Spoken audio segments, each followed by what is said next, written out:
তো দেখো আজকে সকালবেলা ঘুম থেকে উঠে দেখলাম মা সকালবেলা তালের শাঁস কিনে নিয়ে এসছে। মা গিয়েছিল কোথায় যেন, আমাদের এখানে বেশ গাছ কাটছিল, তো সেখান থেকেই নিয়ে এসছে। তো সেটা দুপুরবেলা মা কেটে দিচ্ছিল, তা আমি খাচ্ছিলাম। তো এই সময় তালের শাঁস বেশি ভালো লাগে, বেশ নরম থাকে, আর বেশি শক্তগুলো একদম ভালো লাগে না। তো মা কেটে দিচ্ছিল, আমিও খাচ্ছিলাম। তারপরে আমি আবার ঠাকুমাকে একটু দিয়ে আসলাম।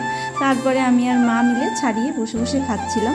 তো কার কার ভালো লাগে আমার মতো তালের শাঁস খেতে? তোমাদের ভালো লাগে অবশ্যই কিন্তু জানিও। দেখো কি সুন্দর, একদম সাদা আর একদম নরম তুলতুলে, আর ওর ভেতরে রসটা তো আরও সুন্দর লাগে খেতে। তো দেখো আমার সারাক্ষণ আমি তো সারাদিনে কিছু না কিছু খেতেই থাকি। আবার এদিকে বলেছি না ওয়েট কমাবো, যাই হোক বাদ দাও। তারপরে দেখলাম দুপুরবেলা ওই যে ছোলা ছাতু, ওদিকে তো আমরা নিচে সঙ্গে সঙ্গে ভাঙিয়ে মিলে সবাই মিলে তালের শাঁস খাচ্ছিলাম। আর এই সিজনে তালের শাঁস খেতে ভালোই লাগে। তারপরে আর বাড়িতে গাছে যে আম হয়েছিল সেই আম দিয়ে মা আম তেল বানিয়েছে আর আচার বানিয়েছে, আর আমি সেটা রোদে দিয়েছিলাম। তো সেটাই নিতে এসছি, কারণ বলা যায় না কখন আবার বৃষ্টি চলে আসে।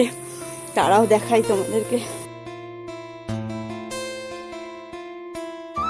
এই দেখো খেতে খেতে শেষ হয়ে গেছে আচার, যতটুকু আছে তাও তো রোদে দিলে ভালো থাকবে। এই যে আম তেল বানানো হয়েছে, এটা তেল শেষ হয়ে গেলে আবার তেল দিলে বেশ অনেক দিন খাওয়া যায় বেশ।